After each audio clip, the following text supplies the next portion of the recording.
Okay, we've got a great video for you today. I'm Jahee. I work in motorsport and automotive engineering, and I'm here with Bruno. He is the co-founder and director of engineering at MOVEdot, which is a vehicle development consultancy. We've got this video series, and that is titled Exploring the Duality of Race Cars and Passenger Cars. We expect and need very different things from a race car and a road car, and that means the engineering and the considerations around engineering and development are very different. So today we're going to talk about tyres. Let's get into it, Bruno. Yes, I'm very excited to discuss this topic because I've done racing and still do from time to time for so many years in different championships, IMSA, WEC. I have done Daytona, Le Mans, some involvement in Formula E, Formula 2. So and after that, I started developing passenger cars as well. Not only passenger cars, but also passenger car tires with tire manufacturers, with car manufacturers. So this is why I'm so pumped to be discussing the differences between race car requirements and passenger car requirements, particularly on the area of tire, since I've been and I am a tire performance engineer as well. So yeah, very excited for this episode, and let's get straight into it. The most obvious difference between a racing tyre and a road car tyre is that they have very different requirements. Different requirements in terms of the grip levels we expect, different requirements in terms of the operating conditions that we place them in, and different requirements in terms of life. So why don't we start, Bruno, by talking about grip and cornering stiffness and slip angles. That's probably the most obvious difference. Yes, absolutely. But it's very interesting what you're saying, because it's not about racing tires being better than passenger tires. It's actually quite the contrary. It's like it depends exactly on the conditions and what we're looking for. So we can start with tire grip. And if I can use this plot just to summarize what we are talking about, here we have the very common plot and famous plot of lateral force, or Fy, versus the slip angle. So here we can see a typical response for a race tire, meaning as you slip more the tire, you increase the force up to a limit, and then you start losing force. And we can repeat the same, but for a passenger car tire, which would be something a lot more like this. So what are the main points that you would highlight the differences here between these tires? So the main points here, we can see that the slip angle at which the tyre generates its peak grip is greater. And of course the peak Fy point is less. But also the gradient of the curve here, or the linear portion of the curve, is very different. Right. So basically here you are summarizing the three main metrics, let's say, that we want to compare between the tires. So if we speak about peak performance, we could, for example, just use some generic numbers. We could say that race tires can get up to 1.5 of coefficient of friction. So in this case, it will not be Fy, it will be mu. And then for passenger car tires, it's actually around, let's say, 0.8. Of course, this is going to change between different tires. But the race tires having more grip will allow you to do or to lap a race circuit faster. And of course, we don't necessarily want the passenger car tire to have lower grip, but it is necessary because we have so many other compromises and so many other aspects to look at the tire. Not only that, sometimes it can be important that the tire is not reaching 1.5 of coefficient of friction. Otherwise, your car could even roll over, since it doesn't have aerodynamics. But this was the first metric that you mentioned. The second one is also very interesting. We have the peak slip angle. Usually race tires are reaching peak slip angle between 4 to 5 degrees, while passenger car tires are typically between 6 to 10 degrees of slip angle. So as a driver, how can you notice this difference in terms of peak slip angle? So yeah, I guess from these two curves, the obvious thing is once, or the gradient either side of the peak slip angle, or the point at which it's generating its most force, is a lot steeper. So that creates a much more sensitive tire. And once you're either side, or I guess more importantly, once you're the other side of grip and you've lost some of your adhesion and you're operating at larger slip angles, you get a big decrease in the amount of force. which the tire generates. And yeah, that in terms of a driver, how they would experience that is the racing tire will be much more precise. It will feel much more precise in the terms of the inputs and the outputs see a much bigger difference. The steering sensitivity, for example, depending on the driver, that might be more or less comfortable. But I think, Right. for road cars, I think, the shape we're seeing here is a lot more helpful because it creates a much more predictable, I think would probably be a safe word to say, driving response. Yes, so for non-professional drivers, let's say that you are in a corner, for some reason you are sliding the rear a little bit more than you should, like this. You don't lose as much grip, so it's not as oversteer as it would be with a race tire. So it's a lot harder, as we can imagine, to drive a race tire compared to a passenger car tire. But I found very interesting what you were saying about steering sensitivity, steering response. How does that, or how is that connected to the tire performance? And all of that is described by the cornering stiffness, which are the slopes in the linear range that we can see here. So this slope, if it's steeper, it means that for the same amount of steering or steering on the wheel, the car will respond a lot more. And in the case of the passenger car tire, for the same amount of steering, the car will be a lot smoother, which is what we would expect from a passenger car tire. So it's not that one is better than the other, it's just that we are trying to achieve different things. But it's very interesting to understand that these are the final curves that we want to achieve, at least in terms of what we call force and moments.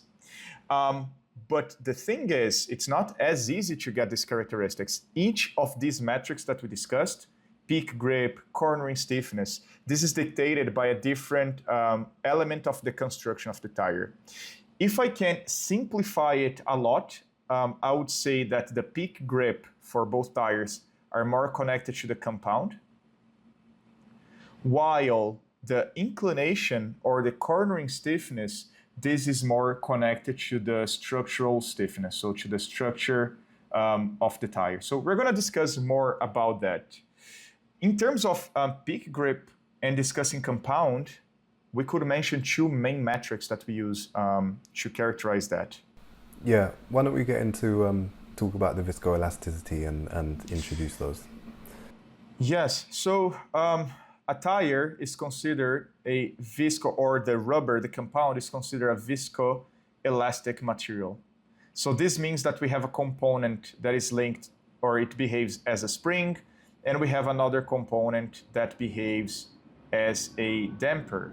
So this is the elastic component, or the elastic part, and we have the viscous part. So this is what composes a tire, or at least the compound of the tire. So there are two metrics that we typically use, that we like to use, there was a typo here. There are two different metrics that typically we use to quantify these different elements of the tire. One of them is the storage modules, which is equivalent to stiffness, or at least in simple terms, it is the stiffness, and it quantifies the elastic behavior of the tire. While we have a second one that is called loss factor, and it quantifies the viscous aspects of the tire. So one of them is how stiff the compound is, even in steady state, like a spring. And the other one is, the loss factor is how much energy dissipation you get once you compress the tire and extend the tire. So we're going to look at this. It's very interesting to look at these metrics versus temperature or versus frequency, but let's focus on the temperature now. So let me draw the curves for race tires, passenger car tires, and then I want to know your thoughts on the subject. So in terms of stiffness, let's say that we have something like this for a race tire and something like this for a passenger car tire.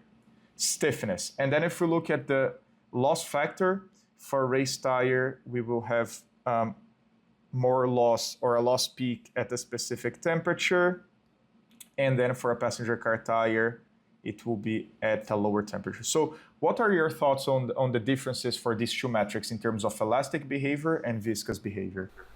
Yeah, well, I guess the most immediately obvious thing is that on the storage modulus, the racing tyre in red is a lot stiffer at a given temperature. But at the same time, we know that these tires will operate in different conditions, right? So actually a race tire will operate at a higher temperature, like this, and then a passenger car tire will typically operate at a lower temperature. So in the end, we see that, yes, a race compound is stiffer in general when we look at the same temperature, like you were very well saying. But when we look at the operating temperature, the race tire will be possibly, at least looking at this metric, softer than the passenger car tire. What does this mean? It means that when we are... So if we look at this as the road and we have some asperities, let's focus on the race tire for now. If it is cold versus hot, this is what we get. When it is cold, let's draw it in green. It's very stiff, so you don't get as much surface area as you would like. When it's warmer, you get a softer compound, and then you can get a lot more contact between the road and the tire, which increases what we call adhesion grip, which is basically coming from a direct contact between the road and the tire. So this is it for storage modules. There is a lot more to be said, but I think this gives us a good overview of the comparison of the different compounds. And in terms of loss factors, what do you think are the main characteristics to look at?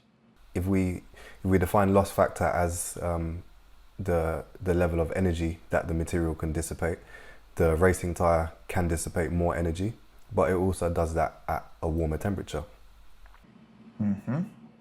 Which would be this range over here.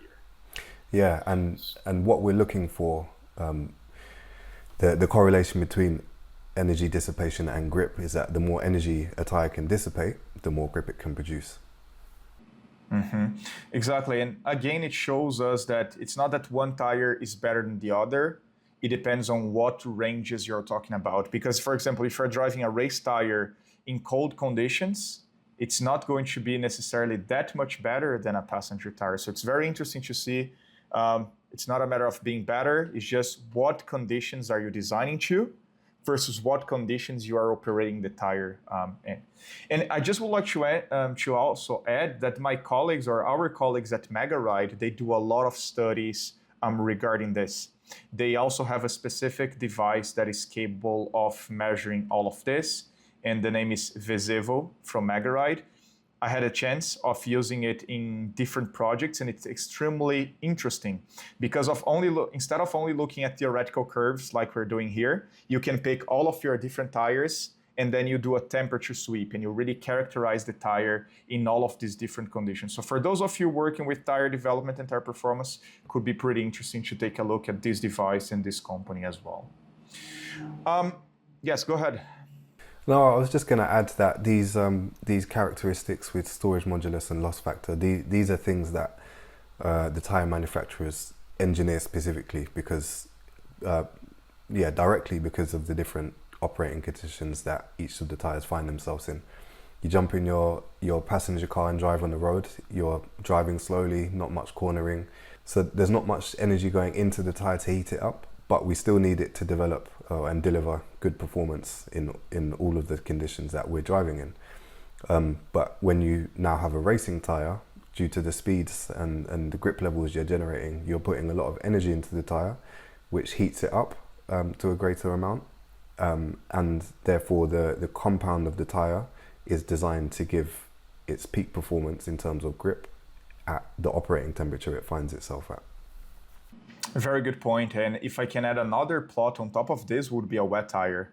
So wet tire, we still need to generate a lot of grip, but at a lower temperature. So if I add a wet tire here in green, it will be something closer to this. So not necessarily as much grip as a slick tire, but certainly the tire compounders are designing this compound to operate at a lower temperature window, and also at a softer compound than the slick tire. Guys, if you're interested in this type of content, I've recorded videos in the past. If you look for on YouTube for Bruno Finco tire grip, you can find dedicated videos where I spend 30 minutes just discussing these two metrics. But I think that connected to tire grip, it's also very important for us to discuss tire wear, because while race tires are designed for peak grip, they also have to try and minimize wear. But we know that the passenger car tires, they need to last for years, months, if not years, if not even more. So for that, they need to design compounds where they sacrifice some of the grip, but they have a compound that lasts longer. This is one of the reasons that here in this curve, we see that when we are operating at the correct temperature, it will be stiffer than a race tire would be. One of the reasons is to decrease abrasion and so on. But I really like to split, when we speak about tire wear, I like to split it between two different factors. So I really like speaking about wear, or I'm gonna call it physical wear. And just to frame this and to give an idea to those watching, I last had, and they were performance tires, I suppose, on my road car, but they lasted about 30,000 miles, that is, so about 50,000 kilometers before they needed replacing. A racing tire, you'd probably end up throwing it out at around 250 kilometers, 150 miles of driving, something like that. So those are the different expectations of life that we're looking for from them. And we have to keep in mind that one of the metrics is connected to physical wear, so let's call it wear. But there's something else important, not only for race tires, but even for passenger car tires, which is degradation.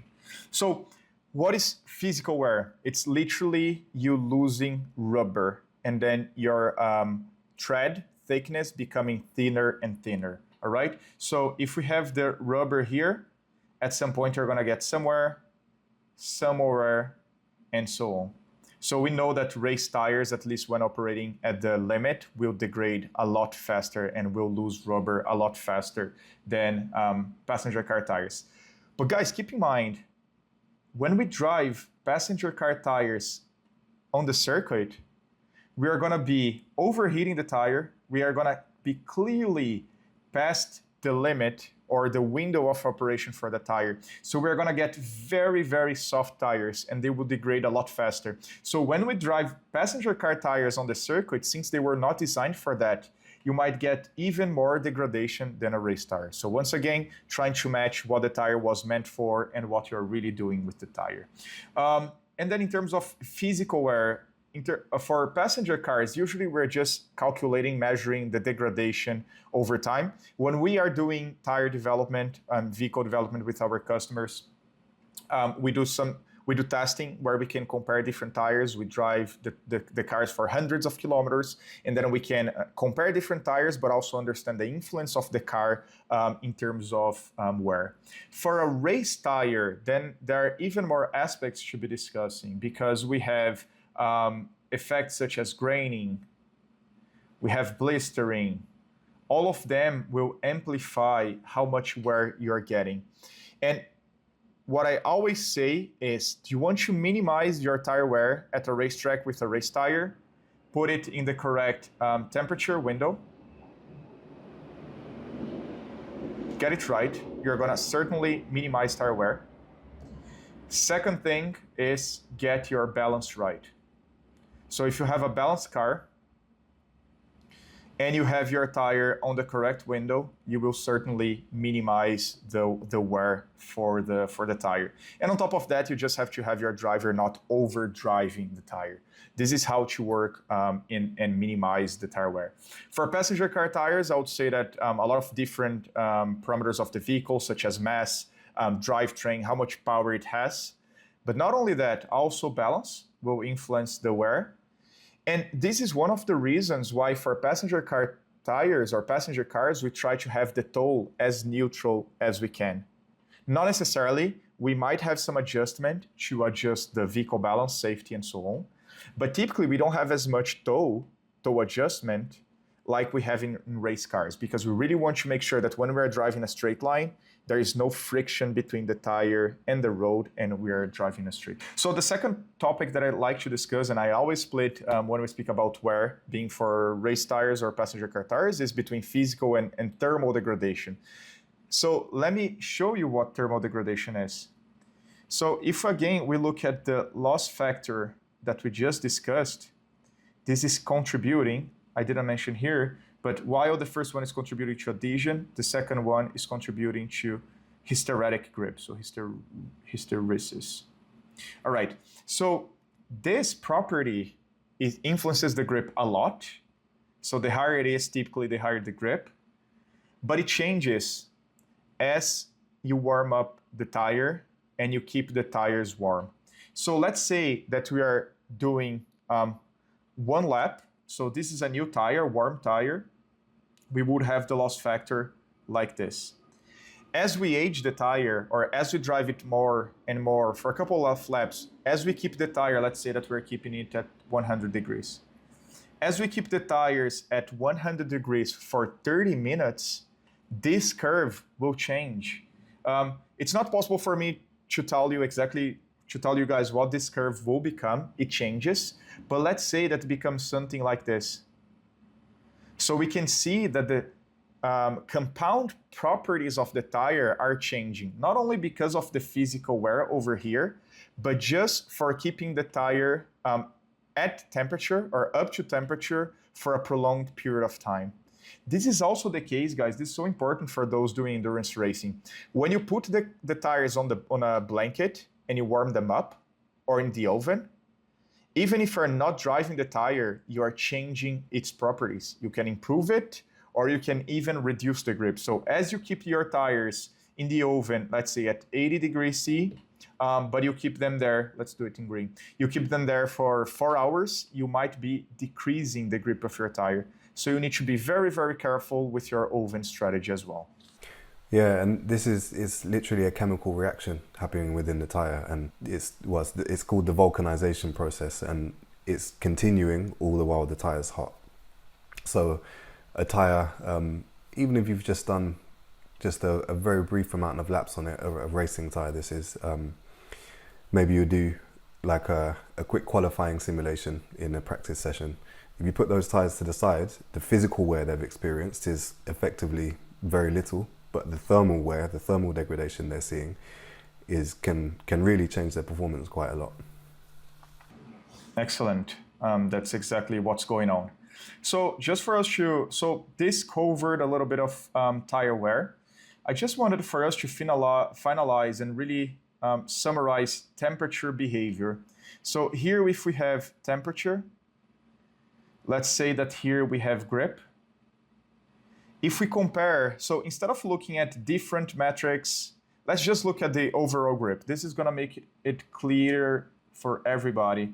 So a race tire will behave like this. We can see it's very peaky, meaning it changes a lot the grip as you increase the temperature or you go past the limit. And it has a very narrow window for temperature in order to optimize the performance. So typically for a race tire, of course it will depend on the tire, on the series, but typically we are defining a 10 degrees C window that we want to keep the tires at for maximizing grip and only changing the grip by 1%. But if we look at the same final result of grip for a passenger car tire, yes, it will be a lot slower or a lot smaller, but look at this. It's a lot more constant. So it can deliver good grip. Maybe I can draw it a little bit better, but it can deliver good grip, let's say between, just to put an example, between 10C and 40C for one tire. Of course, if you get winter tires, it's gonna give you a temperature window similar to this. So it will behave even better at -20 to +20 and so on. But you can see that it's a lot smoother, the curve. So you can use the tire in a wider variety of situations. While for a race tire, this is not really possible, even though, as like I said, we develop tires together with tire manufacturers, we see more and more the championships pushing for only one compound. So you don't have, in many championships, you don't have hard and soft anymore. You have only one. So we do need, one of the challenges in the market right now is that we do need to design tires that generate pretty much as much grip as before, but at a wider range of temperatures, so that we can always use just one compound instead of having, for example, a hard compound and then a soft compound like this. So would you add any other elements to the temperature versus grip plot? No, I think that's the trade-off, isn't it? It's the racing tire is you develop it for peak grip, and in that you create a steeper curve, as you see here, the red curve. And with a road car, you sacrifice your peak grip and you generate a flatter curve. It's getting around the chemistry of rubber, really, isn't it? There you go. And it's interesting because on the same plot, we can also try to estimate wear rate. And it is not necessarily a rule, but typically you're minimizing the wear as you put the tire in a similar window to the peak grip. So let's say that for a race tire, the peak grip for this tire will be between 85 to 95. Typically, you see that in this range, for the same sliding energy, for the same lap times, let's say, just to simplify, typically you minimize. So if this is the wear rate of the tire, typically you are also minimizing the wear around that point. So this shows us why for racing, putting the tire in the right window is mandatory. When you're losing seconds to your competitors, either your driver is not up to speed, but if we have equivalent drivers, typically it means that your tires are outside the window, because you, at the same time, you generate less grip from being here and here, and you also increase the wear of the tire. So it's very, very interesting to notice. Not a nice place to be. And I think definitely not. I think you had an experience of that at Daytona, right? Or an experience with tires and temperature. Oh yes, absolutely. So once I was at Daytona, and we had 3 pro drivers, which are equivalent. But during the night, it was 4 a.m., it was 5 degrees C, and we were racing with what I would say a hard compound. One of our drivers during the night, he was 1 or even 1.5 seconds faster than all of the other pro drivers. For those of you racing, you'll know that this is too much. Between two professional drivers, you rarely see 1.5 seconds. So looking at the telemetry, we realized that this one driver was driving a lot more aggressively than the others. So what was happening? It was very cold that night. So we were operating around, let's say, just to put a number, 70 degrees tire temperature. But 70 degrees, we are losing a lot of grip, right? We're losing for the red curve, and we are maximizing wear. So the tires, not only, the drivers, not only they were slow, but their instinct was degrading a lot. The lap times were going higher and higher and higher. So this one driver, he was driving the car a lot more aggressively. Even though, despite the low grip, he was driving more aggressively. So he was able to put the tires back in their window, even if at the bottom of the window. So this meant that they had a lot more grip than the other, or he had a lot more grip than the other one. Not only that, he was also minimizing tire wear. The wear rate was a lot lower. So he was 1.5 seconds faster for the quickest lap, but his lap times were like this, while the other guys' lap times were like this. So they were losing a lot more grip over the stint. And the fun fact here is that we did the fastest lap of the race on a hard compound in very cold conditions. Why? Because we had maximum downforce due to the higher density of the air. We had maximum power for the same reason, and still the driver was able to put the tire inside the right range for optimizing grip and wear at the same time. Yeah, it's really that important. And in a lot of top motorsport, well, in all of top motorsport really, it's a lot of focus around tires and managing your tires, more so than any other component really. And that's not something that the road car cousins have to worry about so much. But that leads nicely into one of our topics of ride, and the considerations of ride which road cars or road car tire manufacturers have, especially with electric cars. But let's get on to that. No, I just wanted to say that when we speak about ride, we can split the discussion between what are the challenges for passenger car tires and what are the challenges for race tires. So I would say that for passenger car tires, we need to think about comfort. So this is very important. And another very important parameter for passenger car tires is NVH, which is noise, vibration, and harshness. So how much vibration on the different elements of the vehicle, how much noise and how much harshness you get as you drive the tire. But it's interesting because when we speak about a race tire, we don't care about noise. The car is already so noisy that your tire noise is the least of your problems there. So when we speak about ride for race tires, we are speaking about support. We always see drivers complaining about lack of support of the tire, but also what I want to call vertical load variation. So this is basically how well your tire can drive over, for example, bumps on the track, or how aggressive can you attack curbs between you get your grip really compromised and before you decrease your grip by attacking that curb. So yes, we can speak a little bit about them, but what would you add for passenger car tires and race tires in terms of ride? I often find it useful to put yourselves in the driver's point of view, and as you said, in a racing car, you're not worried about noise. Because you have other noise generators rather than your tires, and your vibration is less important in terms of what the driver is experiencing.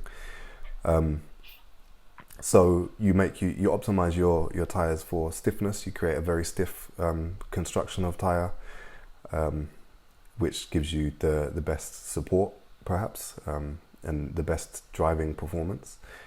And on a road car, that same character will give you terrible noise, terrible vibration, and a lot of harshness. So these are really things that are at the opposite end of the scale. And there you go. Yeah, exactly. So let's try to put some numbers just for people to know what we're talking about here. So for a race tire, typically we see stiffness numbers between 350 to 450 Newton millimeters. Of course, again, it depends on the tire, on the series, on the requirements. For passenger car tires, typically we see something in the range of 250 to 300 newtons millimeter. We still need some stiffness on passenger cars because these are heavy vehicles, especially now, guys, we've been designing more electric SUVs. These cars are very, very heavy because of the battery pack. So we still need some support, some level of stiffness, but we need them lower because when we drive over a speed bump, when we hit a pothole, we cannot transmit all of these vertical input or even longitudinal input for that matter directly to the chassis. We need to have components damping that. And the tire is part of the compliance of the suspension for passenger tires. And like you were saying, it's also very important to minimize the noise. So a new requirement that we have in the market for the past few years, again, as we develop tires with these manufacturers, is that electric vehicles, we have a new challenge. We need the rolling resistance to be a lot lower. Why? Because we need to increase the range. The battery pack is one of the limitations of the vehicle, so we need to do as much as we can to increase the range. So for that, we need to minimize rolling resistance. But not only that, we don't have the engine noise and vibration anymore. So the NVH of the tire becomes very important. So once again, with our customers, we develop now tires specifically focused on NVH. So we want less noise, we want less vibration, and we want less harshness. So we also need to decrease the noise. So as we could summarize here, we have very different requirements between passenger car tires and race tires in terms of ride. Yeah, and those requirements of rolling resistance and noise, they must be at odds to each other as well, right? Because for rolling resistance, you want a tire which deforms as little as possible, and that means it has to be stiff. But for reduced noise, you want, well, that's for when you're looking at noise, that stiffness is going to transmit all the vibrations from the road into the wheel rim, into the suspension, into the chassis.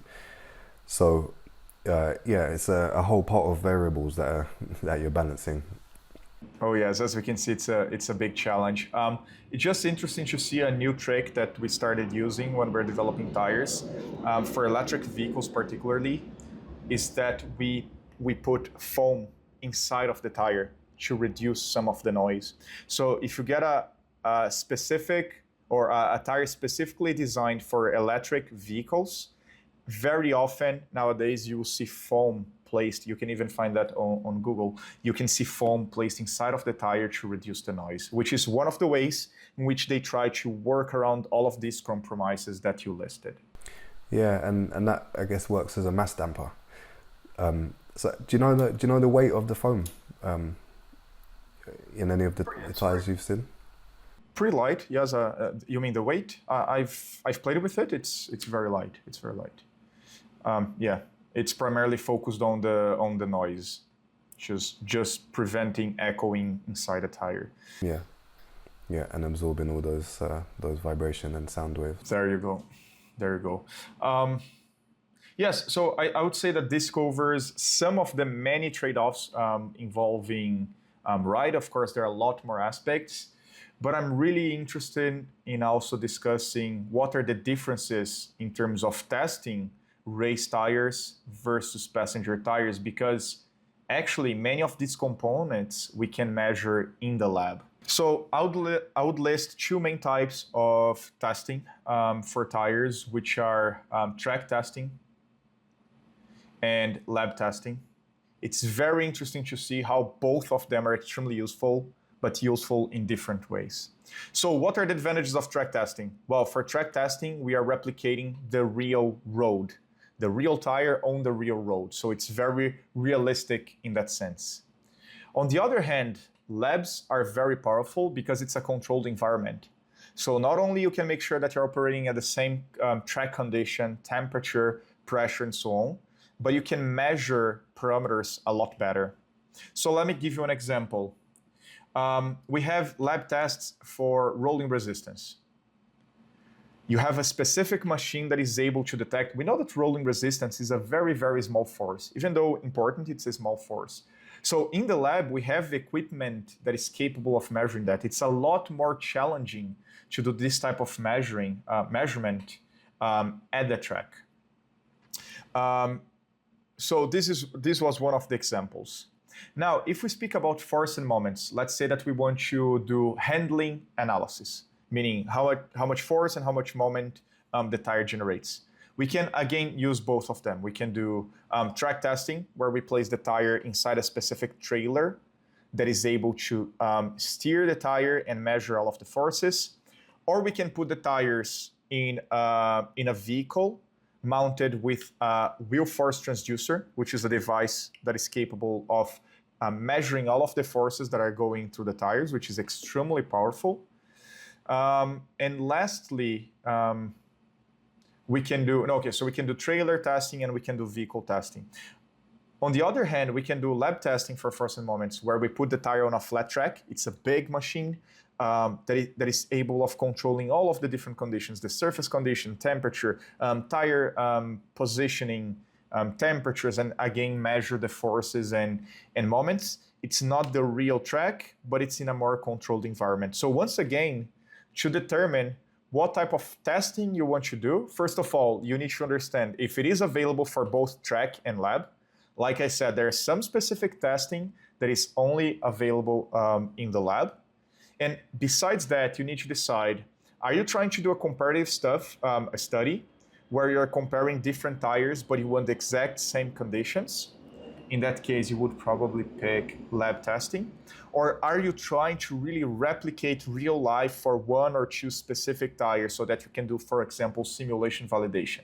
Then you should also look at track solutions, which can be very powerful. So once again, it depends what your objectives are when testing the tires. So not only determining what's your final objective, but you also need to understand what tools you need to use in order to achieve that.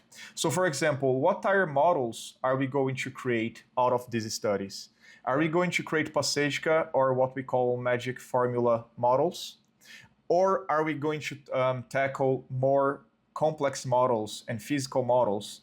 So for these complex models, I could list, for example, CD Tyre, F Tyre, and so on. So there are a couple of different models that they try to capture not only the force and moments characteristics like the magic formula is doing, they also try to capture NVH aspects of the tire, so stiffness aspects of the tire, and then you can even run simulations with these more advanced tire models in order to quantify when we make a change to a tire or when we compare different tires, how the tires are influencing the NVH and ride characteristics of the tire. So once again, is what we're trying to achieve.